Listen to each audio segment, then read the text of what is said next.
ప్రభుత్వాలు పరిశ్రమలకి భూములు ఇవ్వడం చాలా సహజం. ఆ భూములు ఇచ్చే క్రమంలో కొన్ని ఆరోపణలు రావడం సహజం. ఆ ఆరోపణల్లో కొన్ని నిజాలు ఉండడము సహజం, కొన్ని అబద్ధాలు ఉండడము సహజం. ప్రభుత్వాల్లో ఉండే రాజకీయ పెద్దలు అవినీతికి అలవాటు పడి, లేకపోతే ఉన్నంతలో చిలకొట్టుడు కొట్టడానికి అలవాటు పడి ఆ భూముల కేటాయింపులోనో లేకపోతే ఇంకో రకంగానో వాళ్ళ వాటాలు వాళ్ళు తీసేసుకుని పరిశ్రమలకి అడ్డికి పావుసేరన్నట్టుగా, చాలా నామకే వాస్తే అన్నట్టుగా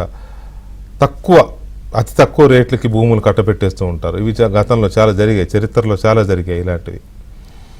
కొన్నిసార్లేమో ఉద్యోగాలు అక్కడ మనకు అవసరం, పరిశ్రమలు అవసరం అనుకున్నప్పుడు పరిశ్రమలకు రాయితీలు ఇవ్వడం కోసం ప్రభుత్వాలు భూముల్ని రీజనబుల్ రేటుకి లేదా చాలా తక్కువకి ఇస్తూ ఉంటాయి. కొన్ని సందర్భాల్లో లీజుకి కూడా ఇస్తాయి. అమ్మడం కాకుండా లీజుకి 33 ఏళ్ళు 99 ఏళ్ళు ఇట్లా లీజుకి ఇచ్చే సందర్భాలు కూడా ఉంటాయి. కాకపోతే వాటికి కొన్ని నిబంధనలు ఉంటాయి. ఇన్ని ఎకరాలు ఇస్తే ఇన్ని ఉద్యోగాలు కల్పన జరగాలి, ఎకరాకి ఇన్ని ఉద్యోగాలని కొన్ని నిబంధనల ప్రకారం ఒక్కొక్క ప్రాంతంలో ఒక్కొక్క పరిశ్రమ దాని తగ్గట్టుగా ఇన్ని ఉద్యోగాలు ఇవ్వాలి. అది కూడా ఇంత టైం లోపల ప్రారంభం అవ్వాలి, పరిశ్రమ అక్కడ ఏర్పాటు అవ్వాలి. కొన్ని నిబంధనలు పెట్టుకుని ఇస్తూ ఉంటారు. ఇది ఏ ప్రభుత్వం ఉన్నా జరిగే ఒక కామన్ ప్రాసెస్.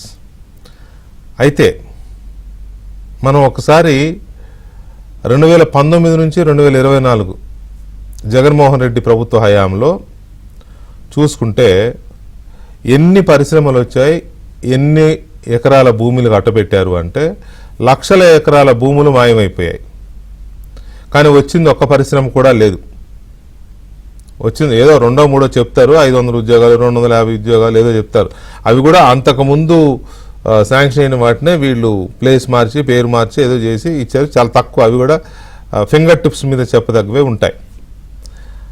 అంతకుముందు 2014 నుంచి 2019 వరకు అటు విశాఖలో కానీ, ఇటు తిరుపతిలో కానీ, కర్నూలులో కానీ, అనంతపురంలో కానీ చాలా ప్రాంతాల్లో చాలా ఇండస్ట్రీస్ వచ్చాయి.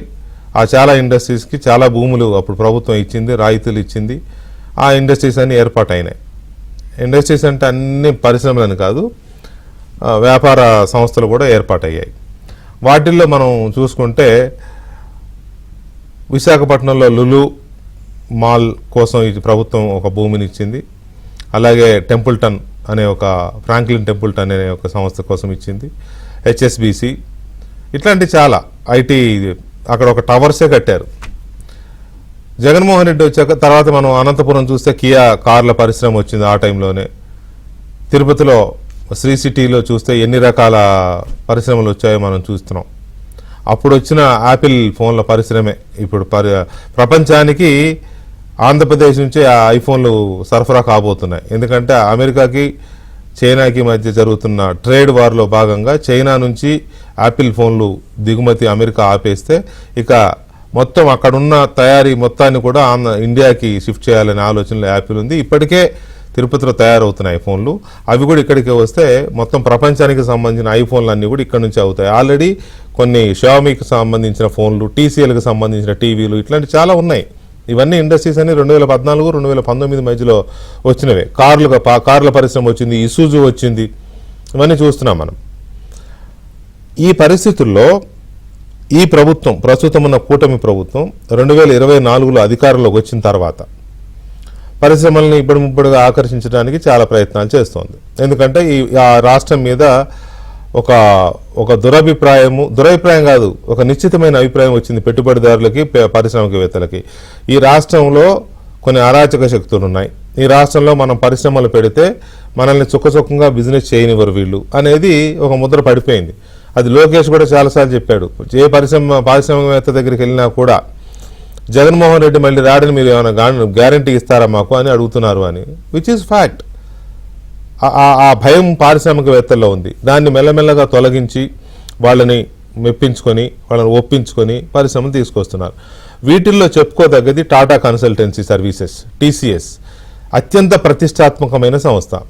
ఈ అత్యంత ప్రతిష్టాత్మకమైన సంస్థకి ఆంధ్రప్రదేశ్లో 1300 కోట్ల రూపాయల పెట్టుబడి పెట్టడానికి టీసీఎస్ ముందుకు వచ్చింది. దానికోసం ఏ టవర్స్ అయితే మిలీనియం టవర్స్ అని వైజాగ్లో ఉన్నాయో ఆ టవర్స్లో స్పేస్ ఇవ్వడమే కాకుండా అదనంగా 13 ఎకరాలని రాష్ట్ర ప్రభుత్వం కేటాయించింది.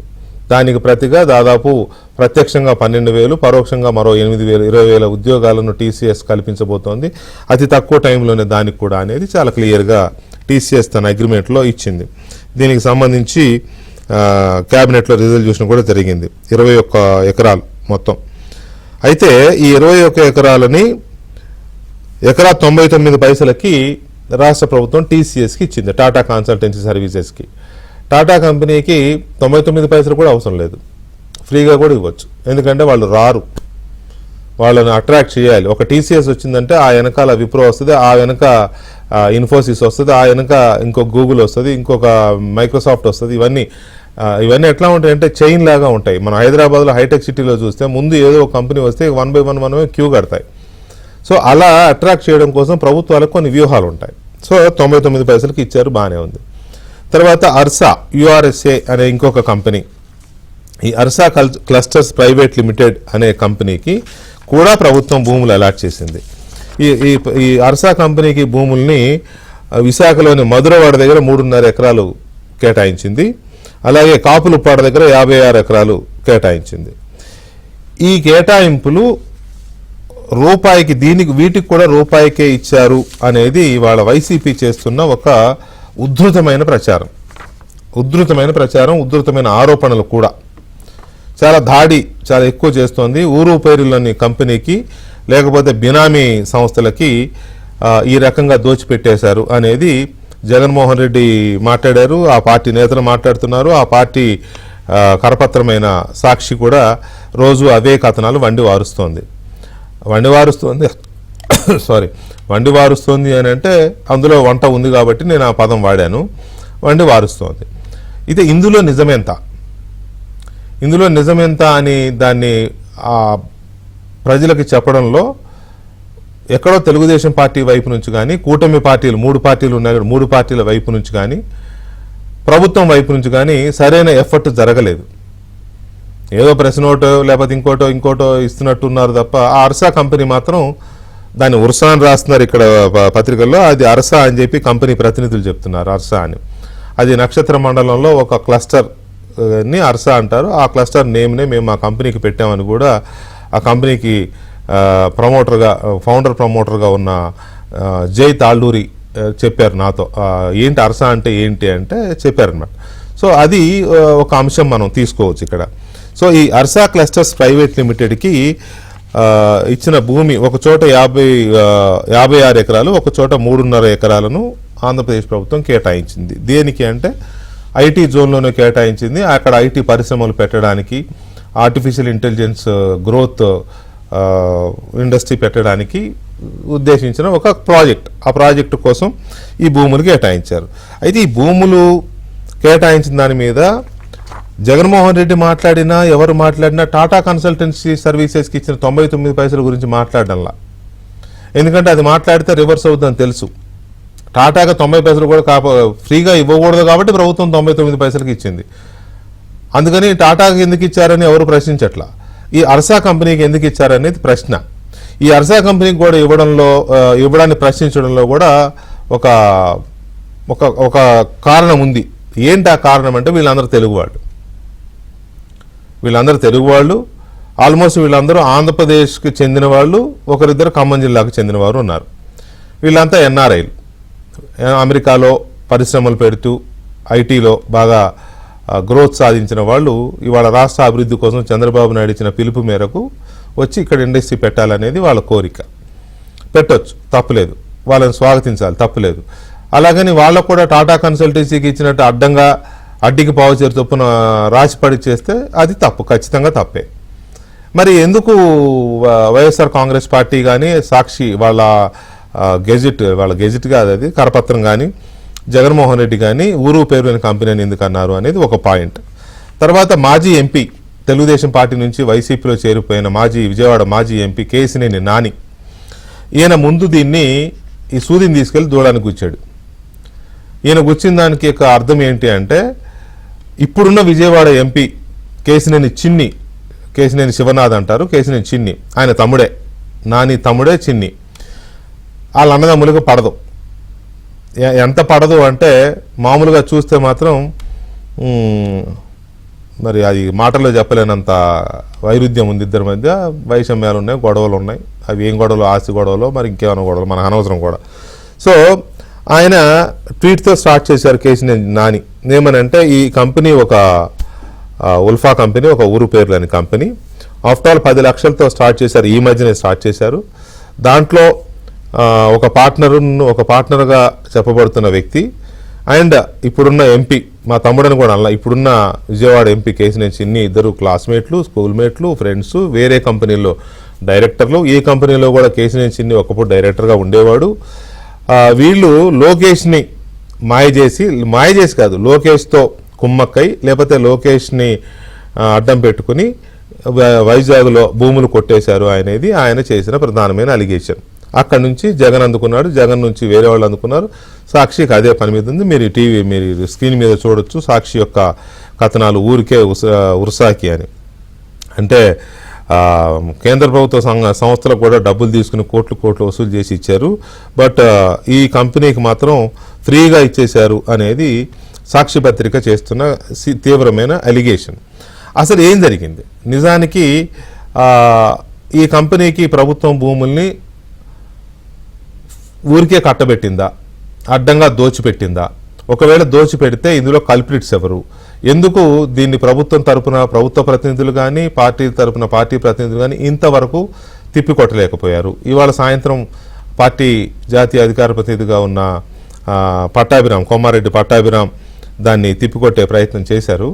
అయితే ఇంతకాలం ఎందుకు ఆగాల్సి వచ్చింది? ఇది 15వ తేదీన, ఇప్పుడు 16వ తేదీన మొదలైంది ఈ గొడవ. అది మెల్లమెల్లగా ఊపందుకుని ఇప్పుడు దాకా వచ్చింది. దాదాపు 10 రోజుల నుంచి నడుస్తుంటే ఎందుకు దీన్ని చూస్తూ ఊరుకున్నారు అనే దగ్గర కొన్ని అనుమానాలు అయితే ఎవరికైనా వస్తాయి. ఎందుకంటే సమర్థవంతంగా దీన్ని ప్రజలకు తెలియజెప్పకపోతే వైసీపీ ప్రభుత్వంలో జరిగిన అక్రమాలు, భూ దోపిడీయే ఇక్కడ కూడా జరుగుతుంది అని ప్రజలు అనుకునే ప్రమాదం ఉంది. ఎందుకు ఇంత లేట్ చేశారు అనేది ఒక చాలా కీలకమైనది. మీరు ఒకసారి సాక్షి రాసిన ఇది చూస్తే కేంద్ర సంస్థలకేమో కోట్లలో, ఉర్సాకేమో ఊరికే, ప్రతిష్టాత్మక జాతీయ సంస్థలకు మార్కెట్ ధర, బినామీలకు కారు చౌకగా బాబు భూపందేరం. అంటే ఈ కంపెనీలో ఉన్న పార్ట్నర్లందరూ చంద్రబాబు నాయుడు బినామీలు అనేది సాక్షి పత్రిక యొక్క కాన్సెప్ట్ అన్నమాట. ఊరు పేరు లేని ఉర్సాకు విశాఖలో అత్యంత కారు చౌకగా ఎకరం 99 పైసలకే.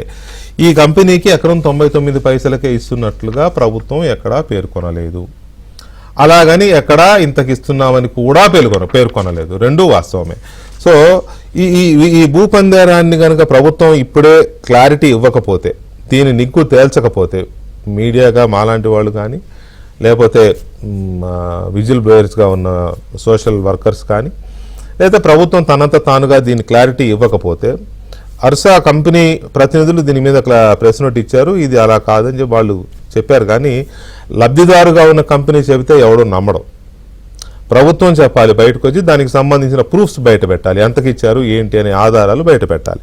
సో ఈ అంశాలన్నిటి మీద, ఈ భూ ఆరోపణల మీద చంద్రబాబు ప్రభుత్వం ఎందుకు దీని మీద సైలెంట్గా ఉంది ఇప్పటి వరకు అనే అంశాల మీద విశాఖపట్నంలో టాటా కన్సల్టెన్సీ సర్వీసెస్తో పాటు అర్సా కంపెనీకి ఆంధ్రప్రదేశ్ ప్రభుత్వం భూములు కేటాయించడం పైన వస్తున్న అలిగేషన్స్ ఏంటి, ఆ భూములు ఎంతకి కేటాయించారు, ఆ కంపెనీల సామర్థ్యం ఏంటి, ఇటువంటి అంశాలు చర్చకు వస్తున్న నేపథ్యంలో ఆ చర్చ చూస్తున్నాం మనం. చర్చలో మనతో తెలుగుదేశం పార్టీ జాతీయ అధికార ప్రతినిధి and Swachhandhra mission chairman Kommareddy Pattabhiram గారు ఉన్నారు. అలాగే జై తాళ్ళూరి గారు, అర్సా కంపెనీ ఫౌండర్ ప్రమోటర్ కూడా మనతో చర్చలో పాల్గొంటున్నారు. నమస్కారం. ముందుగా తాళ్ళూరు గారితో మాట్లాడదాం. జై తాళ్ళూరు గారు, నమస్తే అండి. నమస్కారం అండి. ఎందుకు ఇంత రచ్చ జరుగుతోంది? ఎందుకంటే చాలా కంపెనీలకి భూములు కేటాయిస్తూ ఉంటాయి ప్రభుత్వాలు చాలా రాష్ట్రాల్లో, నాట్ ఓన్లీ ఇన్ ఆంధ్రప్రదేశ్.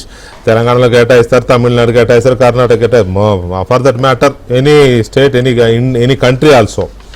ఎందుకు ఈ విషయంలో ఇంత రచ్చ జరుగుతోంది గడిచిన కొన్ని రోజులుగా? ఇలాంటి రచ్చ జరగటం చాలా దురదృష్టకరం అండి. ముందుగా వెంకటకృష్ణ గారికి మీకు నమస్కారం, అలాగే పట్టాభిరామ్ గారికి, ఏబిఎన్ ప్రేక్షకులందరికీ కూడా నమస్తే అండి. నమస్కారాలండి. నమస్కారాలు. So this is very unfortunate అండి. నేను అంతకన్నా ఎక్కువ దాని గురించి నేను కామెంట్ చేయను. ఎందుకంటే భూములు ఇవ్వకుండా ఎవరు కూడా రారు. అసలు ఒక్కసారి ఈ డేటా సెంటర్లు ఏంటి, వాటి ఆవశ్యకత ఏంటి, ఆ తర్వాత దాని ఇంపార్టెన్స్ మాకేం చేశారు అన్నది నేను మీకు ఒక నిమిషంలో చెప్తాను, ఒక కపుల్ ఆఫ్ మినిట్స్ లో. ఓకే, మీరు వెనక్కి వెళ్ళి మనకి ఏదైతే ఈ కంప్యూటర్ మన సాఫ్ట్వేర్ ప్రొఫెషన్ బాబు గారు, అంటే మనకి ఈ సాఫ్ట్వేర్ అంటే మీకు తెలిసే ఉంటది. మా వాడు వెళ్ళి డేటాబేస్ నేర్చుకుంటున్నాడండి అనేవాళ్ళు. అవును.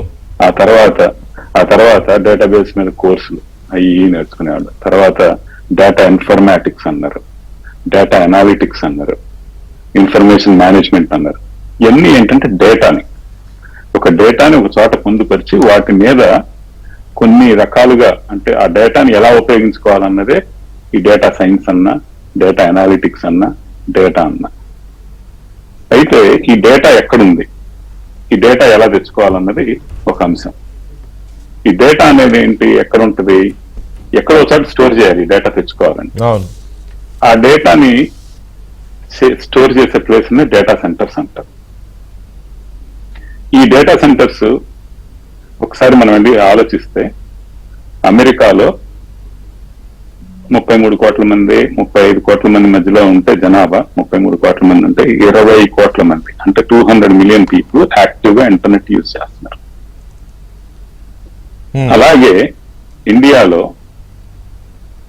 800 మిలియన్లు, అంటే 80 కోట్ల మంది వెరీ యాక్టివ్ ఇంటర్నెట్ యూజర్స్. ఎందుకు వెరీ యాక్టివ్ అంటున్నానంటే 60% of the population is under 30 months. ఈ 30s లో ఉన్నారు. వీళ్ళందరికీ కూడా ఈ ఫ్యూచర్ అనేది, ఈ సాఫ్ట్వేర్ కానీ రిలేటెడ్ కానీ, సాఫ్ట్వేర్ తో వచ్చే జాబులు కానీ, లేదా సాఫ్ట్వేర్ నుంచి ఇప్పుడు బిజినెస్ చాలా జనరేట్ అవుతుంది. ఈ బిజినెస్ లో వచ్చే ఇన్కమ్ కానీ చాలా చాలా ఇంపార్టెంట్. మన దేశం ప్రగతి పొందాలి అంటే అది. అలాంటి 20 కోట్ల భారతీయులున్న, 20 కోట్ల ఇంటర్నెట్ యూజర్స్ ఉన్న అమెరికాలో 5,700 డేటా సెంటర్లు ఉన్నాయి. 5,700 డేటా సెంటర్స్. ఓకే. అదే 80 కోట్లు ఉన్న భారతదేశంలో, యాక్టివ్ ఇంటర్నెట్ యూజర్స్ ఉన్న భారతదేశంలో 80 కోట్లు ఎందుకు అంటున్నారంటే వీళ్ళు యాక్టివ్ గా యూజ్ చేస్తున్నారు. అదేలేండి. ఉన్న భారతదేశంలో 130 మాత్రమే ఉన్నాయి డేటా సెంటర్. మీరు ఆలోచించండి, డేటా సెంటర్లు ఎంత తక్కువ ఉన్నాయో. మనకి సుమారుగా 20,000 ఉండాల్సినవి 130 ఉన్నాయి. ఎందుకు నేను చెప్తున్నానంటే డేటా సెంటర్ల ఆవశ్యకత గురించి చెప్తున్నాను. అంటే అమెరికా పాపులేషన్ తో అక్కడున్న డేటా సెంటర్ల నంబర్ తో పోలిస్తే ఆ రేషియో ప్రకారం ఇండియాలో చూస్తే 20,000 ఉండాలి, కానీ 130 మాత్రమే ఉన్నాయి. 130 మాత్రమే, అంటే almost zero. Okay, almost zero. అయితే ఇప్పుడు ఇంకో కొత్త ఛాలెంజ్ కూడా ఉంది మన దేశానికి. ఏంటంటే, ఒకటి, మన దేశంలో డేటా ఎక్కడ ఎక్కువ ఉంటది, వాడేటోళ్ళని పక్కన పెట్టండి. ఎవరు ఎక్కువ మంది ఎక్కడ ఉంటారో వాళ్ళు చేసే ప్రతి పనిని డేటానే. అంతేగా. మనకి ఎంతమందికి రేషన్ కార్డులు ఇచ్చాం, ఎంతమంది పెద్దోళ్ళు ఉన్నారు, ఎంతమంది చిన్నోళ్ళు ఉన్నారు, ఎంతమంది స్టూడెంట్స్ ఉన్నారు, ఎంతమంది ఏం చదువుతున్నారు, everything is related to data, right? So the highest data is everything అండి. ఈ రానున్న కాలంలో డేటా అనేదే మొత్తం. ఇప్పుడు ఒక ఏరియా ఉంది వైజాగ్ చుట్టుపక్కల, లేదా ఒక అరణ్య ప్రాంతం, అక్కడ కొన్ని జబ్బులు వస్తున్నాయి. ఆ జబ్బులు వస్తే ఆ మెడికల్ ఫీల్డ్ లో ఉన్న వాటన్నిటిని, ఆ వచ్చిన పేషెంట్లన్నీ, వాటికి వచ్చిన వాళ్ళ బ్లడ్ శాంపిల్స్ కానీ ఇంకోటి కానీ తీసుకొని ఆ డేటానంతటిని ఒక చోట పొందుపరిచి దాని మీద అనాలిటిక్స్, అంటే ఎవరెవరికి, ఎలాంటి వాళ్ళకి, ఏ వయసులో వాళ్ళకి, ఇలాంటివన్నీ గనక చేస్తే ఎంత అభివృద్ధి మనం చేయొచ్చు. అంటే ఇవన్నీ ఉన్నాయి, కాకపోతే ఎంత చేయాలంటే ఎంత కావాలి. ఇప్పుడు దీంతో పాటు ఏఐ అనేది, ఆర్టిఫిషియల్ ఇంటెలిజెన్స్ అనేది కొత్తగా మొదలుపెట్టారు. ఇప్పుడు నిన్న మా కంపెనీ నుంచి వరల్డ్ హెల్త్ సర్వీసెస్ ఒక పెద్ద కాన్ఫరెన్స్ నిర్వహించింది, రీజనల్ కాన్ఫరెన్స్ ఢిల్లీలో. అక్కడికి మా వాళ్ళు వెళ్తే ఉన్న స్టాల్స్ అన్ని, ప్రపంచంలో ప్రతినిధులు చాలా చోట్ల నుంచి వచ్చారు. 50 స్టాల్స్ పెడితే అందులో 80% of them they are talking about AI. ప్రపంచంలో ఏ బిజినెస్ కి వెళ్ళినా ఇప్పుడు ఏఐ అనేది ఒక పర్యాయ పదం అయిపోయింది. అలాంటి పరిస్థితిలో ఏఐ అంటే ఇప్పుడు మీరు ఉన్న ఈ డేటాని, ఈ వీడియోస్ ని, ఇప్పుడు మీకు ప్రతి చోట కనపడే ప్రతి ఇన్ఫర్మేషన్ ని రన్ చేయాలి అని అంటే ఆర్టిఫిషియల్ ఇంటెలిజెన్స్ పెట్టి రన్ చేసి ఫాస్ట్ గా జరగాల్సిన అవసరం ఉంది. సో ఇప్పుడు ఉన్న పరిస్థితిలో మనకి యాజ్ ఇట్ ఈజ్ గా ప్రపంచం అంతా 3 times పెరగాలండి డేటా సెంటర్స్ ఉన్న రైట్. మీరు చెప్పిన దాన్ని బట్టి డేటా యొక్క ప్రయారిటీ ఏంటి, డేటా అవేర్నెస్ ఎంత తేవాలి, డేటా సెంటర్లు ఎన్ని ఎక్కువ పెట్టాలి అనే దాన్ని బట్టి ఒక క్లారిటీ వచ్చింది. సో ఇప్పుడు వైజాగ్లో మీరు పెట్టిన ప్రపోజల్ ఏంటి, ఎంత ఎంత ఎంప్లాయ్మెంట్ క్రియేట్ చేద్దామని ఆంధ్రప్రదేశ్ ప్రభుత్వానికి మీరు చెప్పారు? మేము సుమారుగా ఈ డేటా సెంటర్ 100 megawatts పెడితే దాన్ని హెడ్ క్వార్టర్స్ అన్ని పెడతాము. ఇక్కడ మేము పెట్టిన దానికి 3,000 jobs మేము క్రియేట్ చేయగలుగుతాం. 2,500 to 3,000 జాబ్స్ కన్నా ఎంత టైంలో అండి? ఓకే, దీన్ని 6 years టైం అండి. ఫస్ట్ ఫేజ్ వచ్చి 2 years లో గవర్నమెంట్ మాకు ల్యాండ్ హ్యాండ్ ఓవర్ చేసి ఆ తర్వాత అక్కడ ఇన్ఫ్రాస్ట్రక్చర్ క్రియేట్ చేస్తే, అంటే ఏంటంటే వాళ్ళు ఎలక్ట్రిసిటీ ఒకటి మాకు, తర్వాత ఇంటర్నెట్, తర్వాత వాటర్ కనెక్టివిటీ ఎలాగా ఉంది, ఎయిర్పోర్ట్ అనేది, ఈ 4 ఉంటే మేము చెప్పింది ఏంటంటే మాకు వైజాగ్ అక్కర్లేదండి, ఎక్కడైనా ఈ 4 మీరు ఇవ్వగలిగితే మేము ఎక్కడైనా డేటా సెంటర్ పెట్టడానికి సిద్ధంగా ఉన్నామని చెప్పాం. ఓకే, ఇక్కడ పాయింట్ ఏంటంటే అసలు మీ కంపెనీ ట్రాకే పెద్ద పాయింట్ అయిపోయింది. ఇప్పుడు కేశినేని నాని గారి దగ్గర మొదలైన ఈ క్వశ్చన్ అలా తిరుగుతూ ఉంది. వైసీపీ జగన్మోహన్ రెడ్డి మాట్లాడారు, తర్వాత ఆ పార్టీ నాయకులు మాట్లాడారు, ఇక వాళ్ళ మీడియా అయితే అదే పని మీద ఉన్నది. మీ కంపెనీ దాని మీద క్లారిఫికేషన్ ఇచ్చారు, కౌంటర్ ఇచ్చారు, మొత్తానికైతే మీరు ఏదో చేశారు కానీ బట్ వాళ్ళు ఆగలేదు. ఎందుకంటే మీరు తెలుగువారు అవ్వడమే మీరు చేసిన పాపం. అదే గుజరాత్ వాళ్ళు లేకపోతే ఇంకొకళ్ళు అయితే వాళ్ళు అసలు నోరెత్తరు. తెలుగు వాళ్ళు అవడం వల్ల వాళ్ళకి ఇప్పుడు అవకాశం వచ్చింది. సో నేనేమంటానంటే మీ కంపెనీకి ఉన్న ట్రాక్ ఏంటి? మీరు ఈ మధ్య పెట్టారు, 10 లక్షలతో పెట్టారు అని ఏదేదో మాట్లాడుతున్నారు. దీని మీద ఇదేంటి? మేము ఒక 6 కలిసి ఈ కంపెనీ పెట్టడం జరిగిందండి. 2 technocrats, very very successful people. Okay, Kaushik Pendurthi అని, మీరు ఒకసారి అతని దీన్ని కనుక మనం చూస్తే మనకి ఇంటర్నెట్ లో అతని యొక్క క్రెడెన్షియల్స్ బయటకు వస్తాయి. తర్వాత సతీష్ అబ్బూరి అని, అతను టెక్నాలజీ మీద వర్క్ చేశాడు, ఆర్కల్ తోటి వీటన్నిటితోటి, డేటా సెంటర్ టెక్నాలజీస్ మీద. ఇలాంటి వాళ్ళం ఒక 4 investors in the track record దీంట్లో ఉన్నోళ్ళు, లాస్ట్ దీంట్లో నుంచి ఒక ఉన్న వాళ్ళం కలిపి 6 కలిపి పాత కంపెనీలో కట్టలేం కదండి, ఒక కొత్త కంపెనీ స్టార్ట్ చేసాం. స్టార్ట్ చేసినప్పుడు మేము అమెరికా కంపెనీ నుంచే మేము మామూలుగా ఎలా చేయొచ్చు అని అంటే తర్వాత తెలిసింది, ఇలా స్టార్ట్ చేస్తే ఇలాగా FDI ఫారిన్ డైరెక్ట్ ఇన్వెస్ట్మెంట్ ద్వారా రావాలి, మీరు అక్కడ పెట్టాలి అని. అప్పుడు ఇండియాలో ఒక కంపెనీ స్టార్ట్ చేసింది. ఈ కౌశిక్ పెందుర్తి వాళ్ళ ఫాదర్ అడ్రస్ మీద ఆ కంపెనీని ఫామ్ చేయటం, అదే రిజిస్టర్ ఏజెంట్ గా ఆయన పెట్టి అక్కడ చేయటం జరిగింది. మా ట్రాక్ రికార్డ్స్ చూస్తే నాకు సుమారుగా అన్ని కంపెనీలు కానీ ఏదైనా కొన్ని వేల మందికి ఎంప్లాయ్మెంట్ జనరేట్ చేసిన ట్రాక్ రికార్డ్ ఉందండి. వాళ్ళందరూ అంటే హాల్మార్క్ గ్రూప్ సంస్థ నాది. ఓకే, దాంట్లో 8,000 మంది చిల్లర డిఫరెంట్ కంపెనీస్ లో పనిచేస్తున్నారు. కాకినాడ, వైజాగ్ లోనే సుమారుగా 400 మంది వర్క్ చేస్తున్నారు.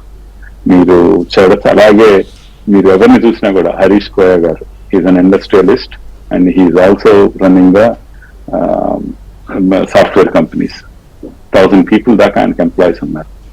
అలాగే నిరంజన్ శ్రమ వరకు, సురేష్ పుట్టగుంట, ఎవరైనా కూడా వీళ్ళందరూ కూడా లాస్ట్ 25 to 30 years మధ్యలో నుంచి ఒక కంపెనీలు రన్ చేసి వెరీ సక్సెస్ఫుల్ పీపుల్. అయితే ఎవరు కూడా మమ్మల్ని క్లారిటీ అడగలేదండి. ఎవరు ఇష్టం వచ్చినట్టు వాళ్ళు సాక్షిలో గానీ ఎవరికి వాళ్ళు మాట్లాడుతున్నారు తప్పించి వచ్చి ఈ రాసిన వాళ్ళు ఎవరైనా ఎవరు ఏంటి అని అడగలేదు. మిమ్మల్ని అడగలేదండి. తర్వాత మాకు రూపాయికి ఇవ్వటం అనేది పచ్చి అబద్ధము. అది మాట్లాడదాం. రూపాయికి ఇవ్వడము అబద్ధమా నిజమా, ఎందుకు ఈ ప్రచారం జరుగుతోంది, కేశినేని నాని అనే మాజీ ఎంపీ గారు ఎందుకు దీన్ని స్టార్ట్ చేశారు, వాళ్ళ తమ్ముడికి మీ కంపెనీకి లింకు ఉందా లేదా ఆయన అన్న ఆరోపణల ప్రకారం, సతీష్ అబ్బూరి, కేశినేని చిన్ని ఇప్పుడున్న ఎంపీ, వీళ్ళిద్దరు ఫ్రెండ్సా, ఇదంతా లోకేష్కి ఎందుకు లింక్ పెట్టే విధంగా కేశినేని నాని గారు కానీ వైసీపీ కానీ ఎందుకు మాట్లాడుతున్నారు, ఈ అంశాలన్నీ మాట్లాడదామండి. పటాభి గారు ఒక చిన్న బ్రేక్ తీసుకుంటా. బ్రేక్ తర్వాత గవర్నమెంట్ సైడ్ నుంచి ఏంటి వివరణ, ఏం జరుగుతుంది, ఎందుకు ఇంత లేట్ అయింది అనేది ఒకసారి మాట్లాడు. గారు గుడ్ ఈవినింగ్ అండి. పటాబ్ గారు good evening, మీ ప్రెస్ కాన్ఫరెన్స్ నేను ఫాలో అయ్యాను కొంతవరకు. ఇక్కడ ప్రధానమైన ఆరోపణ ఏంటంటే 3,000 కోట్ల రూపాయలకు పైగా విలువైన భూములని ఊరు పేరు లేని ఒక అనామక కంపెనీకి కారు చౌకగా ఎకరం 99 పైసలకే కట్టబెట్టారు అనేది ఈ మొత్తం వీళ్ళందరూ, అది నాని గారు కావచ్చు, జగన్మోహన్ రెడ్డి గారు కావచ్చు, ఇంకా వాళ్ళకు సంబంధించిన వాళ్ళు కావచ్చు, ఇంక్లూడింగ్ మీ అభిమాన పత్రిక కావచ్చు, ఎవరైనా వీళ్ళందరూ చేస్తున్న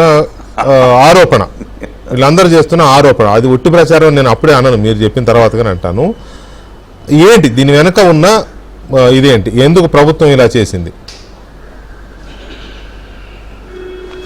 వికే గారు సార్, ముందుగా ఏదైతే ఈ తప్పుడు ప్రచారం, అసత్య ప్రచారం అనండి, పచ్చి అబద్ధం అనండి, ఎకరం 99 పైసలకే ఉర్సా కంపెనీ వారికి భూమి కట్టబెట్టారు అని చెప్పడానికి తగ్గించి ఇవాళ మాట్లాడుతున్నటువంటి వైసీపీ నాయకులు జగన్మోహన్ రెడ్డి వీరెవరి దగ్గరైనా ఒక్క కాగితం ముక్కైనా ఆధారం ఉందా? ఒక జీవో కాపీ కానీ లేకపోతే ఇంకేదైనా సరే, ఇదిగో ప్రభుత్వం 99 పైసలకే ఎకరం ఉర్సా క్లస్టర్స్ కంపెనీకి ఇదిగో ఈ భూమి కేటాయించింది అని చెప్పడానికి ఏదైనా ఒక్క డాక్యుమెంటు ఈ రోజు వరకు మీరు చూసారా? పోనీ వాళ్ళు చూపించారా? ఆ దిక్కుమాలిన పకోడీ పేపర్లో ఏమన్నా దాని ఫోటో ఏమన్నా వేసారా? లేదే. ఇప్పటి వరకు ఒక్క కాగితం మొక్క చూపించరు, ఊరికనే ఏది పడితే అది వాగేయటం, నా దగ్గర ఒక డాక్యుమెంట్ ఉందండి పట్టాభి గారు, please allow me to allow me. Items included in the cabinet meeting to be held on 15th April 25.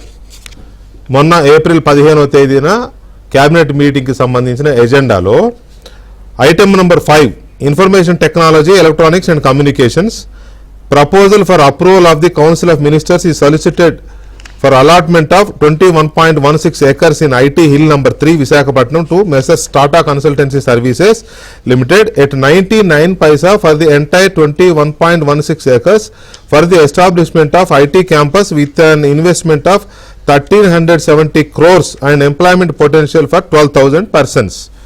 ఇది ఐటమ్ నెంబర్ 5 టాటా కన్సల్టెన్సీకి సంబంధించింది. Followed by item number 6, information technology, electronics and communications, proposal for approval of allotment of 3.5 acres of land at IT Park in Hill number 3, Sedge to Messrs. Ursa Clusters Private Limited as per existing rules in Oak, and also for allotment of 66.36 acres land at IP Kapulupada to Messrs. Ursa Clusters Private Limited as per existing rules in Oak. ఇక్కడ అంటే my question is, item number 5లో టాటా కన్సల్టెన్సీకి సంబంధించి 99 పైసా per acre అని క్లియర్గా coat చేశారు.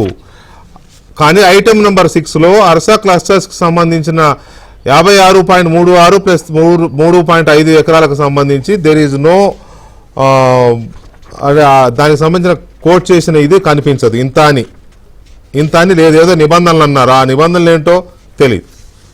ఇది నా దగ్గర ఉన్న డాక్యుమెంట్ ఇది. If you please continue. ఇప్పుడు అదే చెప్తా ఉన్నాను సార్. ఇప్పుడు టాటా కన్సల్టెన్సీ సర్వీసెస్ వారికి 99 పైసాకి ఏదైతే ఇచ్చారో దానికి సంబంధించినటువంటి జీవో కూడా విడుదల చేస్తారు already.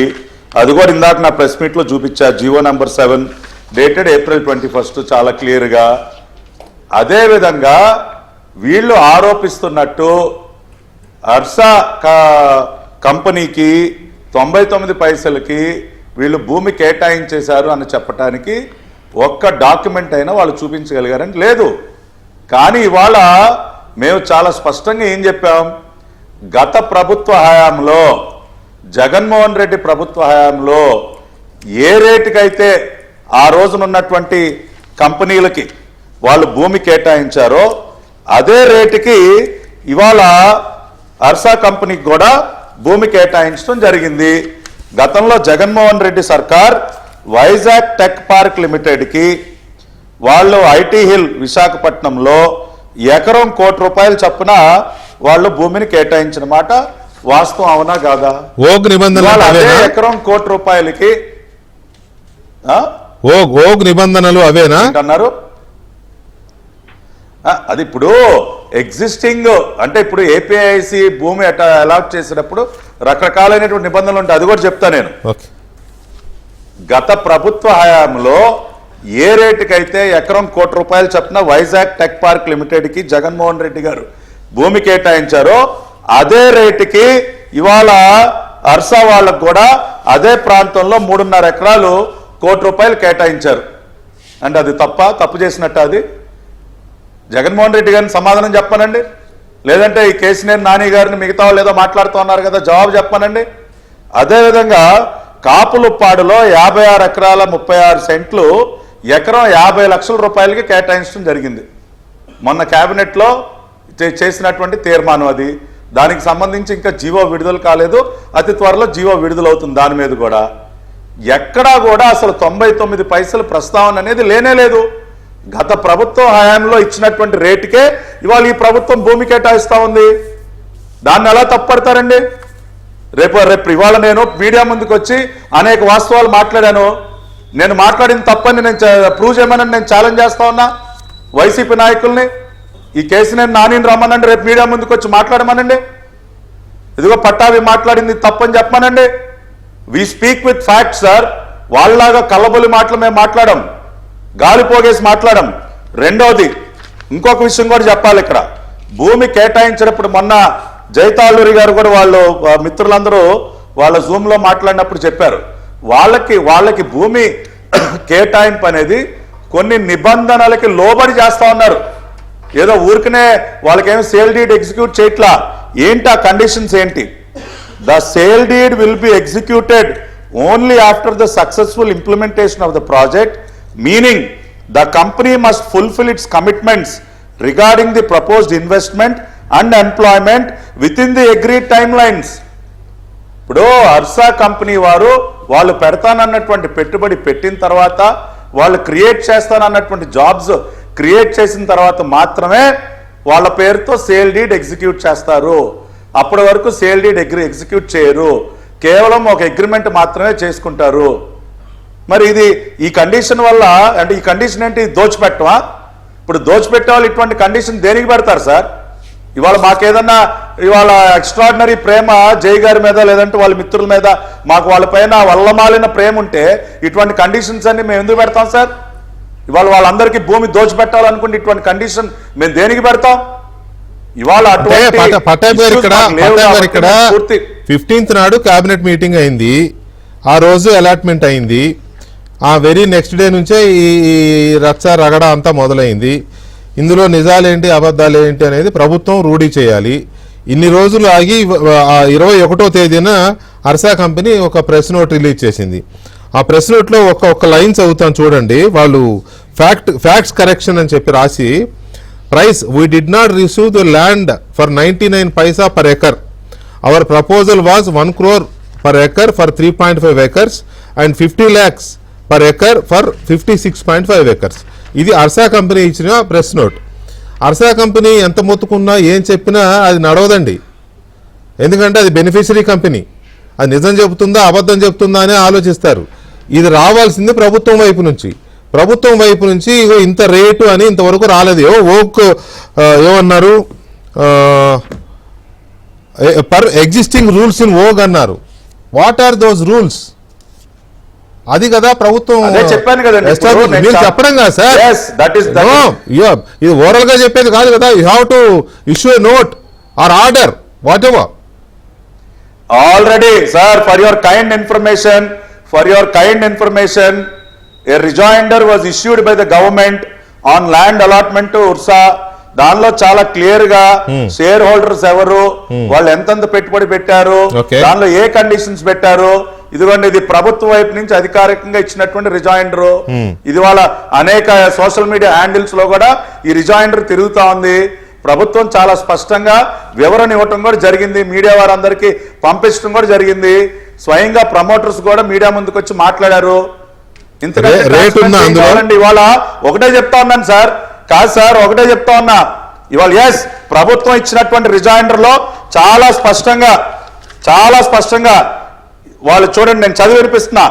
Hence it is clear the previous government has also made allotment of land to Vizag Tech Park Limited at 1 crore per acre.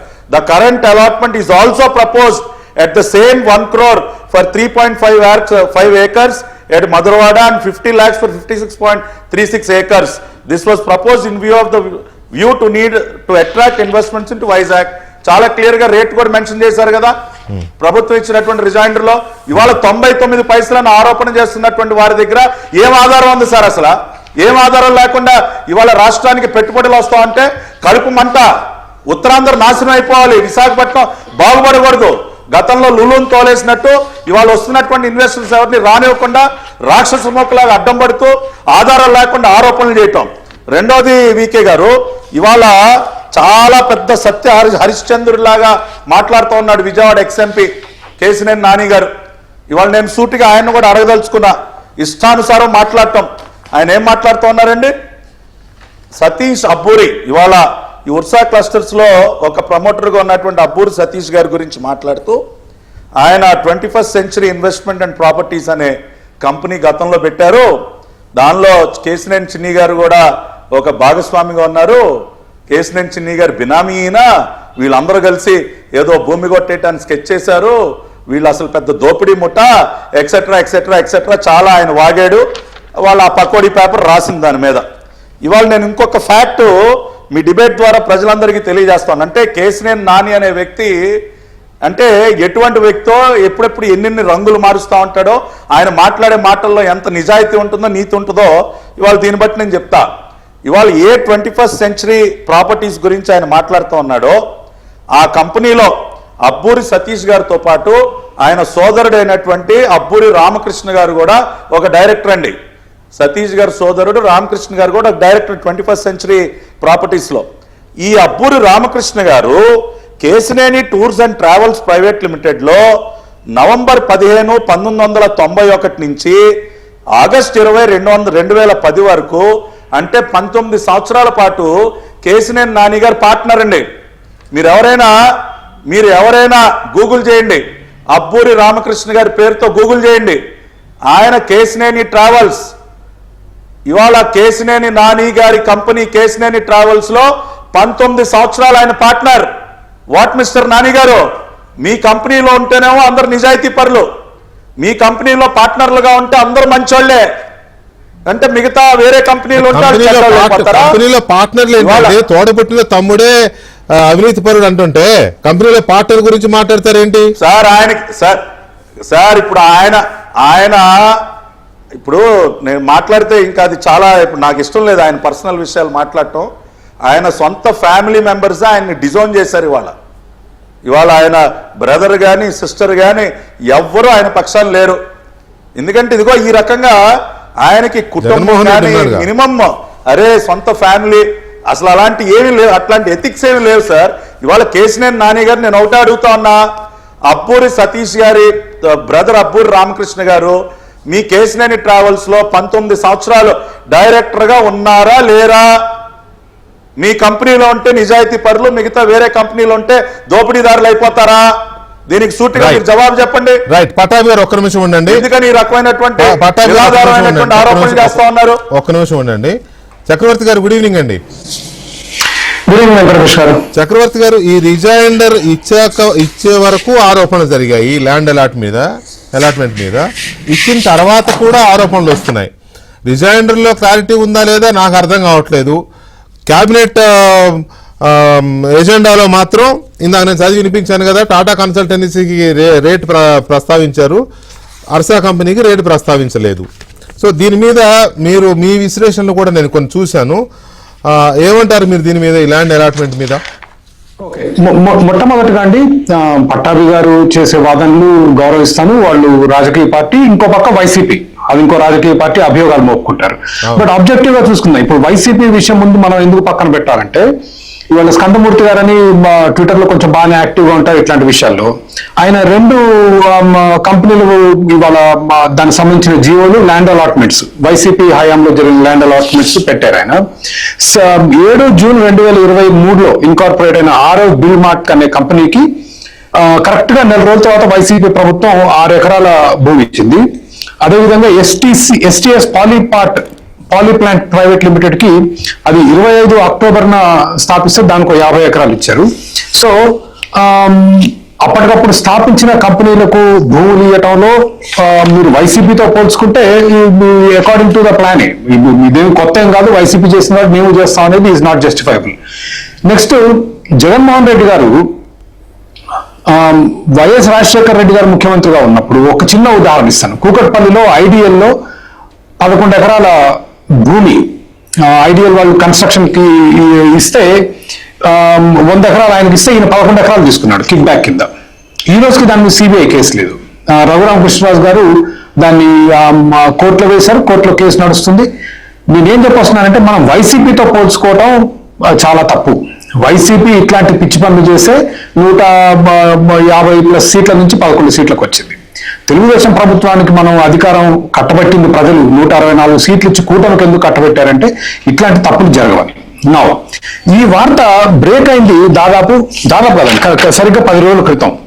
16వ తారీఖు బ్రేక్ అయితే 16 అండి, ఇవాళ 28, 16వ తారీఖు బ్రేక్ అయింది. వాళ్ళు మోపిన అభియోగాలు ఏంటి? సాక్షిలో రోజు వస్తాయండి కథనాలు. అందులో 90% అబద్ధాలే ఉంటాయి, 90% నమ్మలేం, తీసి పక్కనేస్తాం. కానీ దీంట్లో మోపిన అభియోగాలు ఎందుకు ముఖ్యమైనవి, ఎందుకు మనం వాటిని పక్కన పెట్టలేము అనుకున్నాం అంటే ఏది 16 అన్నారండి వచ్చింది ఇది. అవును, దాని ముందు వైర్లో వచ్చింది ముందు వార్త. ఇది ఏమని వచ్చిందంటే ఈ కంపెనీ స్థాపించి 2-3 నెలలే అయింది. దానికి ముందు అమెరికాలో ఈ కంపెనీ స్థాపించి సంవత్సరం కూడా కాలేదు. ఈ కంపెనీ ప్రమోటర్ల అడ్రస్ తీసుకుంటే హైదరాబాద్లోనే ఒక ఫ్లాట్ ఉంది, అమెరికాలోనే ఒక ఇల్లు ఉంది. వీళ్ళు 10,000 కోట్ల రూపాయల పెట్టుబడులు పెడుతున్నారు అని వచ్చారు ముందుకి. వీళ్ళకి అమూల్యమైన భూములు వైజాగ్లో కట్టబెట్టడం జరిగింది అని ఆ వార్త వచ్చి ఈ రోజుకి 12 రోజులు. దానికి సంబంధించిన పత్రాలు వాళ్ళు కొన్ని బయట పెట్టారు, చూపించారు. ప్రమోటర్స్ ఎవరు, ప్రమోటర్ ఇల్లు ఎక్కడ ఉన్నాయి, వాళ్ళ ఫోటోలు ఎన్ని వచ్చాయి. వైరు సాక్షి రాసింది, వైరు రాసింది. అదేలే మాట్లాడకుండా ఎట్లా ఉంటాం? కొన్ని నేషనల్ మీడియా సంస్థలు వీళ్ళకి అసోసియేటెడ్ ఉన్నాయిలేండి. అవును, మరి ప్రభుత్వంలో బాధ్యతాయుత పదవుల్లో ఉన్న వాళ్ళు ఇట్లాంటి ఒక అభియోగం వచ్చినప్పుడు ఏం చేయాలి? పత్రాలు బయట పెట్టాలి. పెట్టకుండా రోజుల తరబడి గడిచిపోతుంది. సార్ ఎప్పుడు సార్? వికే గారు ఒక చిన్న క్లారిఫై. సాక్షిలో వార్త వచ్చింది, ఊరు పేరు లేని వర్షా, హైదరాబాద్ లో కనీసం కార్యాలయం లేని డొల్ల కంపెనీ వర్షా క్లస్టర్, ఇదంతా కూడా April 21 వచ్చిందండి. లేకపోతే కేసీఆర్ నాని గారి ట్వీట్ కానీ, లేకపోతే ఆ తర్వాత సోషల్ మీడియాలో జగన్మోహన్ రెడ్డి ప్రెస్ కాన్ఫరెన్స్ కానీ, ఇవన్నీ వరుసగా 16 వచ్చింది సార్. మన సాక్షిలో రాసింది పెద్దాన్ని పట్టుకొని నాలాంటి వాళ్ళు ఏలాడరు. కాకపోతే దీంట్లో కొన్ని ఆధారాలు చూపించారు, ఇళ్ల ఫోటోలు పెట్టారు, వాళ్ళ బ్యాక్గ్రౌండ్ చూపించారు. అయ్యేసరికి 24 గంటల వెయిటింగ్, 48 గంటల వెయిటింగ్, వార్తాపత్రికలో లేదు, వాళ్ళు రాస్తా పోతున్నారు. సో మీరు మాట్లాడకపోతే ఏంటన్నట్లు అర్థం అయింది. అయిన తర్వాత రెండవది అభినందించాల్సిన విషయం ఏంటంటే జయ గారితో సతీష్ గారితో కాన్ఫరెన్స్ కాల్ పెట్టి మీడియా సంస్థలన్నీ ఆహ్వానించారు. అసలు ఐ వాజ్ సో అప్రిషియేటివ్. ఎందుకంటే తప్పు చేసిన వాడు ఎవరు కూడా అట్లాంటి పని చేయరు. తీసుకెళ్లి ప్రమోటర్స్ ముందు మొత్తం మీడియాలో నిలబెట్టి అడగండి, మీకు కావాల్సిన ప్రశ్న అడుక్కోండి అనరు. But it was very appreciative. కానీ ఆ కాల్లో జరిగింది ఏంటి? ఎప్పుడు పెట్టారు అంటే ఇండియాలో 2-3 నెలల క్రితం, అమెరికాలో సంవత్సరం క్రితం. మీ వెబ్సైట్ ఏంటంటే అర్సా క్లస్టర్ వాళ్ళకి వెబ్సైట్ లేదు, arsacloud.com అని ఉంది. వెబ్సైట్ 1 సంవత్సరంలో ఎక్స్పైర్ అవుతుంది. పెట్టుబడులు ఎవరు పెడతారంటే చెప్పరు, ప్రమోటర్లు చెప్పకపోవడం కారణాలు ఉండొచ్చు. నేను వాళ్ళ జే గారు కాల్లో రావడం ఐ అప్రిషియేటెడ్. బట్ అసలు ఆయన ఈ కాల్లో ఉండకూడదు. ప్రైవేట్ సిటిజన్స్ వాళ్ళు, ప్రైవేట్ గా పెట్టుబడి పెట్టుకుని గుట్టు చప్పుడు కాకుండా వ్యాపారం చేసుకునే వాళ్ళు, వీటికి సమాధానం ఇవ్వాల్సింది ప్రభుత్వం. వాళ్ళని అడవిలో పులులకు సింహాలకు వేసినట్టు వేసి పారేస్తే వాళ్ళు ఏం సమాధానం చెప్తారు? నేను అడిగాను, ఎవరండి మీ కంపెనీలో ప్రమోటర్, మీరు 10,000 కోట్ల పెట్టుబడులు పెడుతున్నారు కదా, ఈ స్థాయి ఉన్న వాళ్ళు ఎవరు అని నేనే అడిగాను జయ గారిని ఆ కాల్లో. అడిగితే మేము చెప్పమంటారు ఆయన. ఐ కెన్ అండర్స్టాండ్, చెప్పకూడదు, ఎందుకంటే వాళ్ళు ప్రైవేట్ సిటిజన్స్ అండి. It is part of an agreement, ఒక కంపెనీ అగ్రిమెంట్. వాళ్ళు నాకు ఇండియాలు ఉన్నాయి, ఇవి ఉన్నాయి. సో మీ కంపెనీ పెట్టి సంవత్సరం, అమెరికాలో కంపెనీ ఎప్పుడు పెట్టారు? సంవత్సరం అయింది. పెట్టుబడులు ఎవరు పెట్టారు? మేము చెప్పాం. అంటే మీరు ఏం అర్థం చేసుకోవాలి? ఓకే, దాని తర్వాత ఈ డాక్యుమెంట్ ఒకటి విడుదల చేశారు. ఈ డాక్యుమెంట్ లో కూడా ఇప్పటికీ ఉన్న ప్రశ్నలు ఏంటంటే ప్రమోటర్లు ఎవరు, వాళ్ళ బ్యాక్గ్రౌండ్ ఏంటి, మీరు DPR డీటెయిల్ ప్రాజెక్ట్ రిపోర్ట్ అన్నారు. దాంట్లో కాన్ఫిడెన్షియల్ ఇన్ఫర్మేషన్ అని ఉంటే దాన్ని కొంచెం కొట్టేసి కాన్ఫిడెన్షియల్ అని పెట్టేసి మీరు ప్రజల్లో పారదర్శకంగా పెడితే చాలా సహాయపడుతుంది. ఇప్పుడు ఇన్ని అనుమానాలు ఉన్నప్పుడు, ఇన్ని గొడవలు జరుగుతున్నప్పుడు ఇవాళ ఏంటి 28వ తారీఖు ఇవాళ వచ్చింది ఇది రిజాయిండర్ ఆన్ ల్యాండ్ అలాట్మెంట్. ఇవాళ పట్టాభి గారు ప్రెస్ మీట్ పెట్టారు. 10 రోజులు ఎంత నష్టం జరిగిపోయింది. మనం గతం ఒకసారి నెమరేసుకుంటే రిజాయిండర్ చాలా రోజులు అయింది వచ్చి. రిజాయిండర్ వచ్చింది కానీ అది పబ్లిసైజ్ అవ్వలేదు. పబ్లిసైజ్ అంటే ఎక్కడో ఉందండి. అవతల మీరు దాన్ని చూడకపోతే అది మా తప్పు కాదు. మేము చూడటం కాదు పట్టాభి గారు, అవతల వాళ్ళు చేస్తున్న క్యాంపెయిన్ స్టిల్. నేను అందుకే చక్రవర్తి గారిని నేను అడిగిన క్వశ్చన్ చాలా క్లారిటీగా ఉంది. రిజైండర్ ఇచ్చే వరకు ఆరోపణలు వచ్చాయి, ఇచ్చాక కూడా ఆరోపణలు వస్తున్నాయని నేను అనేది. ఎందుకు అని అంటే మీరు ఇచ్చిన రిజైండర్ మీద క్యాంపెయిన్ జరగలేదు. మీరు ఇచ్చిన రిజైండర్ పత్రికల్లో వచ్చి ఉండొచ్చు, నో డౌట్. కానీ దాన్ని క్యాంపెయిన్ చేసుకోవాల్సిన బాధ్యత మీది కదా. జైతాళ్ళూరి కాదు, లేకపోతే నలమ చక్రవర్తిది కాదు, వెంకటకృష్ణది కాదు. That is your job, that is your government job. Sir 23 ఏప్రిల్కి వచ్చిన రిజైండర్ ఎమ్మటే వచ్చిన 5 నిమిషాల్లోనే నేను నా ట్విట్టర్లో, నా ఫేస్బుక్లో పెట్టాను. అయితే అది అన్అఫిషియల్ అన్నారు. నాకు ఆ రోజు కూడా అది అఫీషియల్ రిజైండర్ అని చెప్పలేదు. బట్ ఒకవేళ మీరు ప్రభుత్వ వెబ్సైట్లో ఈ రిజైండర్ పెట్టుంటే పొరపాటు నాదే, ఒప్పుకుంటాను, ఇబ్బంది లేదు. కానీ నాకు టీడీపీ మిత్రులు పంపించింది ఏంటంటే ఈ రిజైండర్ 23వ తారీఖు పంపించారు. నేను 23వ తారీఖు వచ్చిన కరెక్ట్ 15 నిమిషాల్లో నా ఫేస్బుక్లో పెట్టాను, నా ట్విట్టర్లో పెట్టాను. ఇది మనం అనుకున్నంత దుర్మార్గ ఒప్పందం కాదు, దీంట్లో కొంత పని జరిగింది. వైసీపీ వాళ్ళు చేసే దుష్ప్రచారం అన్నంత దుర్మార్గంగా లేదు ఒప్పందం అని. కానీ ఈ రిజైండర్లో కూడా ఈ రోజుకి స్పష్టత లేదు. ఇప్పుడు 7 ప్రమోటర్లు పెట్టారు, నేమ్ ఆఫ్ షేర్ హోల్డర్స్ అని 7 పెట్టారు. కింద ప్రమోటర్ల పేరు పెట్టారు. ప్రమోటర్ల పేర్లు name of the share holders match కావు. ఇందాక జే గారు చాలా గౌరవనీయమైన వ్యక్తి. నేను 2-3 అడిగాను అమెరికాలో. ఆయన పెద్ద పెద్ద వ్యాపారాలు చేస్తారు. సంతోషం, ఆంధ్రప్రదేశ్ రాష్ట్రంలో పెట్టుబడి పెట్టడానికి వస్తున్నారు. ఉపాధి అవకాశాలు సృష్టిస్తాం, సమాజానికి మంచిది, ఆర్థికంగా దేశం ఎదగడానికి ఉపయోగపడుతుంది. కానీ simple hall mark global technologies అని టైప్ చేస్తే 500 నుంచి 1000 ఎంప్లాయీస్, 50 నుంచి 100 మిలియన్ డాలర్లు అని ఒక సైట్ కాదు 2-3 సైట్లలో వస్తోంది. ఇది వైసీపీ వాడు చేయడా? ఇదే సెర్చ్. అందుకే పారదర్శకంగా నేను చేశాను సార్. వెంకటకృష్ణ గారు ఇవాళ మీరు రమ్మంటే నేను చేశానండి. ఇప్పుడు మన జే గారు ఏమన్నారు, వేల కొద్ది ఎంప్లాయీలు, hundreds of millions of dollars రెవెన్యూలు అని చెప్పారు. ఆయన కంపెనీ, ఇతర కంపెనీలు. కానీ నేను సింపుల్ సెర్చ్ చేస్తే 500 నుంచి 1000 మంది ఉద్యోగులు, 50 నుంచి 100 మిలియన్ డాలర్ రెవెన్యూ అని వచ్చింది. సియాన్స్ గో డేటా అనే కంపెనీ ద్వారా ఒకటి, ఇంకో 2వ కంపెనీలో కూడా చేశాను, అది కూడా అదే వచ్చింది. వేరే వాళ్ళు కూడా అదే చేస్తున్నారు కదా. సతీష్ అబ్బూరి గారికి బ్యాక్గ్రౌండ్ లేదు అని చెప్తున్నారు. నేను అనేది ఏంటంటే మనం 2010 ఒక్క నిమిషం సార్, ఐ కంక్లూడ్ వెంకటకృష్ణ గారు. 2014 నుంచి 19 వరకు ఈ సిస్టమ్, ఈ మెథడాలజీ చూసాం. డిఎస్పీ ప్రమోషన్లని, పింక్ డైమండ్ అని ప్రభుత్వం అప్పుడే ఏం మాట్లాడేది కాదు. ఈ రోజు కూడా మళ్ళీ అదే పద్ధతిలో పోయి అవతల నుంచి అభియోగాలు. ఏం నేను పిచ్చి అభియోగాలు మీరే సభ నేను అవసరం లేదు. ఎంతసేపు 99 పైసలు ఎకరం, 99 అందరికీ తెలుసు 99 పైసలు ఎకరం కాదని, సాక్షివాడు తప్ప. ఇవాళ కూడా రాశాడు సాక్షివాడు 99 పైసలు ఎకరం అని. ఈ రోజు కూడా రాస్తే దేవుడికే తెలియదు. ఏమి సింపుల్ గా మార్చుకోవచ్చు కదా సార్. చిన్న పొరపాటు జరుగుతుంది. 99 50 లక్షలన్నా కూడా తక్కువే కదా. ఇప్పుడు వాళ్ళు ఎకరం 50 కోట్లు అంటున్నారు. 50 కోట్ల ఎకరం సరే, అది వాళ్ళందరూ కరెక్ట్ అనుకున్నాం. 50 లక్షలు చిన్న మొత్తమే కదా 50 కోట్లతో పోల్చుకుంటే. ఈ రోజు కూడా 99 పైసలే రాశారు. బట్ నా బాధ ఏంటంటే వైసీపీ వాళ్ళు చేసిన మార్గంలోనే మీరు వెళ్తూ జియోలు ఇష్యూ చేయకుండా, ట్రాన్స్పరెన్సీ లేకుండా, పారదర్శకంగా లేకుండా, ఈ తప్పుడు ప్రచారం ప్రజల్లోకి వెళ్తున్నప్పుడు ఎదుర్కోకుండా ఇవాళ 28వ తారీఖు పట్టాభి గారు ప్రెస్ మీట్ పెట్టారంటే వైసీపీ అధికారంలో ఉన్నప్పుడు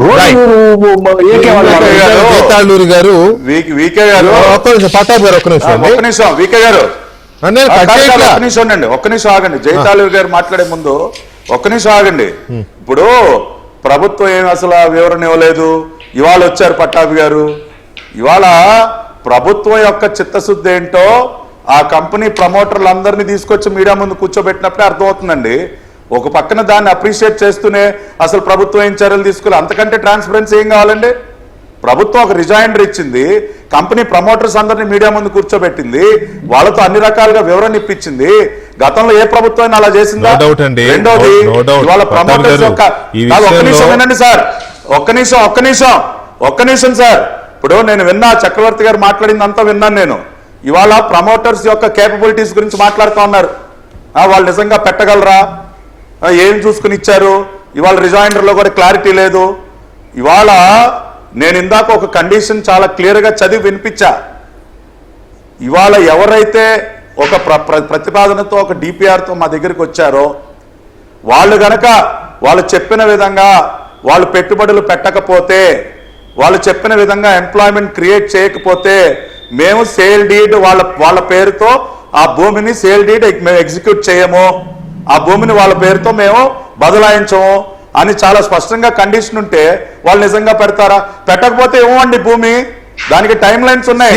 మీరు APIC కాదండి, వెళ్ళి చూడండి. నో ఇక్కడ మీరు అర్థం చేసుకోవాల్సింది పట్టాభి గారు, APIC ల్యాండ్ అలాట్మెంట్ రెగ్యులేషన్ నిజంగా పెడతారా? APIC ల్యాండ్ అలాట్మెంట్ అవన్నీ విన్నాం కదా, మనం మీరు చెప్పారు అవన్నీ విన్నాము, అవన్నీ చెప్పారు, మీరు ప్రెస్ మీట్ లో కూడా చెప్పారు. వాళ్ళు ఎంత పట్టాభి గారు, లెట్ మీ సే సంథింగ్, వాళ్ళంత అంత సొమ్ము పెట్టగలరా? వాళ్ళకంత కెపాసిటీ ఉందా? వాళ్ళ అనామక కంపెనీ, ఊరు పేరు లేని ఈ ప్రశ్నలన్నీ చక్రవర్తి గారు, వెంకటకృష్ణ లేకపోతే ఎవరో వేస్తున్నాయి కాదండి. మీ ప్రత్యర్థులు, మీ ప్రతిపక్షం, రాష్ట్రంలో ఉన్న బలమైన మీడియాగా చెప్పబడుతున్న వాళ్ళ కరపత్రం, ఇవి వేస్తున్న ప్రశ్నలు ఇవి జనంలోకి వెళ్తాయి కదా. వీటినే మేము మళ్ళీ క్వశ్చన్ చేస్తున్నాం. వీటికి సమాధానం చెప్పాల్సిన బాధ్యత మీది. అడగొద్దు అనేది కాదు కదా, మీరు తెలుసుకోండి అన్నారు. రైట్, ఎనీవే ఇక్కడ జైతాళు గారు ఇందాక ల్యాండ్కి సంబంధించి పాయింట్ రేపుతుంటే నేను తర్వాత తీసుకుంటానని చెప్పి ఆపాను. అసలు ఆ ల్యాండ్ ఎంతకి మాట్లాడుకున్నారు? జైతాళూరి గారు, వెరీ స్ట్రిక్ట్లీ అండ్ ప్రిసైజ్లీ ఈ ల్యాండ్కి సంబంధించే మెయిన్ ఇష్యూ వస్తుంది. సరే, మీ కంపెనీకి సంబంధించిన ఇష్యూ ఒకటి ఉంది, అది ఎప్పుడు పుట్టింది, దాని ఇది ఏంటి అనేది ఒకటి ఉంది, అది మీరు నాకు చెప్పేశారు. ఉన్నంతలో మీరు చెప్పాలనుకున్నది ఏదో చెప్పారు. What about land cost? ఎక్కడా కూడా అది అఫీషియల్గా లేదు, రిజైండర్లో కూడా ఇంత అనే అమౌంట్ అయితే లేదు. అదేదో అప్పుడున్న దీని ప్రకారం అని ఉన్నారు కానీ ఇవని అంటే ఇప్పుడున్న నిబంధనలోని అర్థం. రైట్, అండ్ మీకు గవర్నమెంట్ కి తగిన అగ్రిమెంట్ లో ఒక్క నిమిషం పట్టాభి గారు, let me asking please, let me asking. కాదు రిజైండర్ లో ఉంది సార్, మీరు రిజైండర్ లో లేదు అంటున్నారు. రిజైండర్ లో ఉంది. రిజైండర్ ఎప్పుడు వచ్చింది సార్? రిజైండర్ ఎప్పుడు వచ్చింది సార్? సార్ ఇందాక సార్ అందుకని నన్ను ఒకసారి అడగనివ్వండి. Let me ask him please, I'm requesting you. So Jay గారు, మీరు ప్రభుత్వంతో మీరు అగ్రిమెంట్ చేసుకున్నప్పుడు కానీ లేకపోతే ప్రభుత్వానికి మీ డిపిఆర్ ఇచ్చినప్పుడు కానీ వాట్ ఎవర్ ఆ ప్రాసెస్ లో ల్యాండ్ కాస్ట్ ఎంత? ల్యాండ్ కాస్ట్ మేము అడిగిందండి, ఎక్కడైతే డేటా సెంటర్ పెట్టాలనుకున్నామో అక్కడ మేము అడిగిందే 50 లక్షలు. ఓకే, ఎకరం 50 లక్షలకి అడిగాము. అలాగే మధురవాడలో ఎక్కడైతే ఆఫీస్ పెట్టాలనుకున్నామో, ఎక్కడ where more people will come and work with us, అక్కడ ఎకరం ₹1 కోటి మేము ఆఫర్ చేసాము. వాళ్ళు గ్రేషియస్ ఎనఫ్ టు యాక్సెప్ట్ అండి. ఒక్కసారి మీకు ఇంకొకసారి మళ్ళీ చెప్పాలంటే, ఏ ప్రాజెక్ట్ అన్నా ఇలాంటి ప్రాజెక్ట్ పెట్టాలంటే 5% కన్నా land cost total project cost కన్నా తక్కువ ఉండాలి. విత్ 3%. ఆ నామ్స్ ప్రకారం మేము ఇచ్చేసి 50 లక్షలు 1 crore అని అడిగితే వాళ్ళు దే యాక్సెప్టెడ్ ఇట్. ఇక్కడ ఒక చిన్న ఇదండి, చిన్న ఇది చెప్పండి. 3.5 ఎకరాలకి ₹1 కోటి చొప్పున ఇవ్వాలనుకుని మీరు అడిగారు, వాళ్ళు ఓకే అన్నారు అంటున్నారు. అలాగా 56 ఎకరాలకి ఎకరాకి 50 లక్షల చొప్పున మీరు ఆఫర్ చేశారన్నారు, వాళ్ళు ఓకే అంటున్నారు అని మీరు చెప్తున్నారు. కానీ గవర్నమెంట్ ఏం చెప్తోంది? యాజ్ ఆఫ్ ఇప్పుడున్న రూల్స్ ప్రకారం మేము ఇచ్చామని చెప్పి గవర్నమెంట్ చెప్తుంది. అంటే వాళ్ళు ఇచ్చిన ఆఫరా, మీరు ఇచ్చిన ఆఫరా? చిన్న కాన్ఫ్లిక్ట్ ఏదో ఉంది అక్కడ. అంటే మేము 25 లక్షలు 30 లక్షలు చొప్పున అడిగామండి. ఎకరం 56. అంటే మినిమం అయితే ఇంతకన్నా తక్కువ ఇవ్వలేము. It went on for almost a month. So there was a bargaining from our side. అయితే వాళ్ళు 50 లక్షలు మినిమం అని చెప్పారు, అంతకన్నా తక్కువ మేము ఇవ్వలేము, దిస్ ఇస్ నామ్ అని చెప్పారు. So we agreed upon that. Right, okay. ఇప్పుడు ఫైనల్ గా కంపెనీ గురించి ఈ రకరకాల ఇవన్నీ వస్తున్నాయి. అక్కడ పెట్టిందే ఏడాది, ఇక్కడ పెట్టింది నెల 2 నెలలు పోని వాట్ ఎవర్, ఇదంతా వస్తుంది కదా. దీనికి ఏం చెప్తారు మీరు? ఎందుకంటే రేపు ఇదంతా కూడా end of the day government, గత ప్రభుత్వం అంతా నాశనం చేసింది రాష్ట్రాన్ని, ఈ ప్రభుత్వం కాపాడుతుందనే నమ్మకంతో ప్రజలు ఓట్లేశారండి. ఇటువంటి దాన్ని ఈ ప్రభుత్వం ఇండస్ట్రియలిస్ట్ మీలాంటి వాళ్ళని కాపాడుకోవాలి, ప్రభుత్వం తన నిజాయితీని కూడా కాపాడుకోవాలి. అందువల్ల మిమ్మల్ని అడుగుతున్నాను, మీ కంపెనీ యొక్క దీని వస్తున్న ఆరోపణల మీద బ్రీఫ్ గా ఏమైనా చెప్తారా? 2 లైన్స్ లో. ఏ కంపెనీ అయినా ఒక కొత్త దాంట్లో వెంచర్కి వెళ్ళాలి అని అంటే అది కంప్లీట్ గా ఒక న్యూ కంపెనీ స్టార్ట్ చేయాలి. దాంట్లో అంటే వేరే ఇది ఒక separate subject, separate special purpose vehicle లాగా అది పెట్టారు. ఉన్నది కాబట్టి స్పెషల్ పర్పస్ వెహికల్ లాగా దీన్ని పెట్టడం జరిగింది. Okay. దాంట్లో 6 months పీపుల్ పార్ట్నర్స్ ఉన్నారు కాబట్టి ఇండియాలో మేము ఎప్పుడైతే యుఎస్ లో స్టార్ట్ చేస్తాం, తర్వాత ఇండియాలో కూడా మీరు స్టార్ట్ చేయండి ఎంత ఉంది అని అంటే, దాని మూలాన అది దానికి ఇట్ టుక్ ఆల్మోస్ట్ 2-3 months అండి ఇండియాలో స్టార్ట్ చేసాం. FDI companies, foreign direct investment కోసం మనం చేసింది, అది చేయటం జరిగింది. రైట్, అందుకని అది కొత్త కంపెనీగా వచ్చిందండి. నేను ఇంకొక మాట క్లారిఫికేషన్ ప్లీజ్ యాడ్ ఏంటంటే, ఎందుకంటే ఇందాక చక్రవర్తి గారు చెప్పినట్టు అక్కడ ప్రమోటర్స్ పేర్లు ఆ కంపెనీలో ఉన్న దాంట్లో ఉన్న షేర్ హోల్డర్స్ పేర్లు అని అన్నది. అక్కడ మీకు అక్కడ అర్థం కావాల్సింది ఏంటంటే, అమెరికాలో ఏదన్నా ఒక ఇన్వెస్ట్మెంట్ చేయాలంటే ఎవరు డైరెక్ట్ వాళ్ళ పేరు మీద వెళ్ళి చెయ్యరు. ఒక ఎల్ఎల్సి స్టార్ట్ చేసి ఆ ఎల్ఎల్సి పేరు మీద మాత్రమే ఇన్వెస్ట్మెంట్ స్టార్ట్ చేస్తారు. సో అందుకని ప్రతి వాళ్ళకి జేఎన్టీ ఫ్యామిలీ ట్రస్ట్ అంటే నాది, అలాగే ఇంకొకళ్ళదైతే ఇంకొకళ్ళది, ఒక్కొక్కరికి ఒక్కొక్క ఎల్ఎల్సి ఉంటుంది. అందుకని ఆ పేర్లు దానికి మ్యాచ్ అవ్వవు. ఇలాంటివన్నిటినీ కూడా వాళ్ళు అంటే జనరల్ గా అక్కడ ఇది కనుక ఆయన అడిగిన question right, I believe you made your point. 20th మాకు తెలిసిందే 21st అండి. 21st ముందర తెలవలేదు. మేము విత్ ఇన్ 1-2 days లో మేము ప్రెస్ కాన్ఫరెన్స్ పెట్టి బయటికి రావడం. మీరు ఇచ్చారు. ఇలాంటి క్రిటిసిజమ్స్ రావడం చాలా మంచిది కూడా అండి, ఎందుకంటే బిగినింగ్ లోనే రావాలి. ఇంకొక విషయాన్ని నేను చెప్తానండి, 1 minute లోనే. మాకు దీనికి ముందలే యూపీకి కానీ తెలంగాణకు కానీ మాకు ఎంఓయూలు అవ్వటం జరిగింది. అయితే కూడా లోకేష్ గారు అండ్ టీమ్ మమ్మల్ని, లేదు అక్కడికన్నా మేము మీ అన్ని ఫాస్ట్ గా చేస్తాం, మీరు వచ్చి ఇక్కడ ఉంటే స్టార్ట్అప్ ఎకో సిస్టమ్ డెవలప్ అవుద్ది, కొత్త కంపెనీలు వస్తాయి, తద్వారా ఎంప్లాయ్మెంట్ క్రియేట్ అవుద్ది, మీరు ఇక్కడికి రండి అని వాళ్ళు పర్సనల్ గా, అంటే ఆ టీం అంతా కూడా ఈడీబీ టీము నాతోటి 10 సార్లన్నా మాట్లాడి మమ్మల్ని ఒప్పించి ఇక్కడ ఫస్ట్ తీసుకుని రావడం. మేము కూడా భయపడ్డాం మొదట్లో, ఇవన్నీ మేము ఇక్కడ ఇంకా ఇన్ఫ్రాస్ట్రక్చర్ పూర్తిగా రాలేదు, ఇదంతా మాకు రావటం రైట్ ఆర్ రాంగ్ అని. ఇప్పుడు కూడా భయపడుతున్నారా? భయం పోయిందా? లేదండి, భయం అనేది దీనికోసం కాదండి, ఇన్ఫ్రాస్ట్రక్చర్ కోసం. మీరు చూస్తే అక్కడ ఇప్పుడు ఎక్కడైతే కాపులు ఒప్పాడలో ఇంతవరకు భూములు ఇచ్చారు కానీ ఇంత ముందు నుంచి దానికి సరైన కంపెనీలు రావటం కానీ దానికి సరైన ఇన్ఫ్రాస్ట్రక్చర్ కానీ లేదు. కావాల్సింది ఏంటంటే పవర్ గానీ, వాటర్ గానీ, ఇంటర్నెట్ గానీ కరెక్ట్ లేకపోతే మేము అక్కడికి రాలేము, ఇచ్చినా కూడా. రైట్. సో వీటన్నిటినీ కూడా మాకు ఇచ్చినప్పుడే మేము చేయగలుగుతాం. రైట్. జై గారు ఒక్క నిమిషం అండి. పట్టాభి గారు 1 minute, time is running, please. మీరు ఏదో చెప్తుంటే ఆపాను నేను, చెప్పండి. ఏం లేదు వికే గారు, నేను ఒకటే ఫైనల్గా నేను చెప్పేది ఏంటంటే, ఈ ప్రభుత్వం ఎవరికి అవుట్ ఆఫ్ ద వే ఏదో ఫేవర్స్ చేసేసి ఏదో దోచిపెట్టేద్దామన్న ఆలోచన ఈ ప్రభుత్వానికి ఎప్పుడూ లేదు, భవిష్యత్తులో కూడా ఉండదు. వెరీ ట్రాన్స్పరెంట్గా రాష్ట్రానికి ఏదో మరిన్ని పెట్టుబడులు తీసుకొచ్చి జాబ్స్ క్రియేట్ చేద్దాం, ఒక మంచి ఈకో సిస్టమ్ క్రియేట్ చేద్దాం.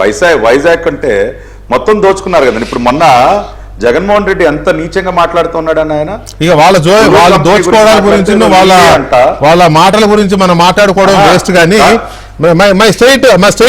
ఒకే పాయింట్, మీరే చెప్పండి. నా క్వశ్చన్ ఏంటంటే, ఇంత ప్రచారం జరుగుతోంది, ఇంత దుమ్మెత్తి పోస్తున్నారు కదా, ఇంకా మీరు రిజైన్ ఇచ్చామని మీరు అంటారు, ఇంకా ఇవాళ కూడా రాశారు కదా, ఏంటి మీరు సాక్షి మీద మీ ప్రభుత్వం తీసుకున్న చర్య ఏంటి? Atleast is there any legal? Yes అది కూడా వాళ్ళు డిస్కస్ చేసిన లీగల్ నోటీస్ అనేది ఉంటుంది.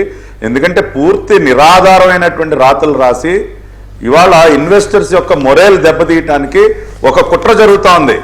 రాష్ట్రంలోకి పెట్టుబడులు రానివ్వకుండా అడ్డుకోవటానికి, ఇన్వెస్టర్స్ యొక్క మొరేల్ దెబ్బతీయటానికి వాళ్ళు కుట్ర చేస్తూ ఉన్నారు. కాబట్టి ఖచ్చితంగా లీగల్ యాక్షన్ కూడా తీసుకుంటాం, పూర్తి ట్రాన్స్పరెంట్ గా వ్యవహరిస్తాం.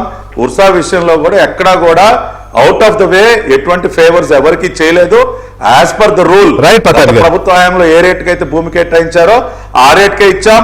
ఏపీఐసి ఆ రెగ్యులేషన్స్ ప్రకారం అన్ని కండిషన్స్ పెట్టి మరి ఎస్ఐపిబిలో కానీ క్యాబినెట్ లో కానీ ఈ ప్రపోజల్ కి ఆమోదం తెలపడం జరిగింది. రైట్ పట్టాభి గారు. చక్రవర్తి గారు, సమయాభావం వల్ల నేను మళ్ళీ మిమ్మల్ని తీసుకోలేకపోతున్నాను. డెఫినెట్ గా మళ్ళీ దీని మీద మనం ఒకటి ప్లాన్ చేద్దాం. సారీ. అండ్ జైతాళూరి గారు, పట్టాభి గారు, చక్రవర్తి గారు, థ్యాంక్స్ ఫర్ జాయినింగ్ అండి. ఇది